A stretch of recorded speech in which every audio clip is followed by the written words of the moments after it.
calm down, calm down. Patay yung tumalong kasi yung isa yung tumalong eh. Ayun no.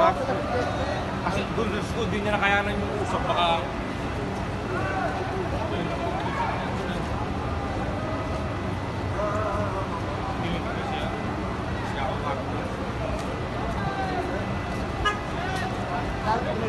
Puro lalaki kasi dyan, no?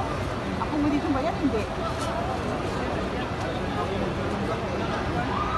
Yan ang ano, baka simulan yung tangkirin. Mga gasumba.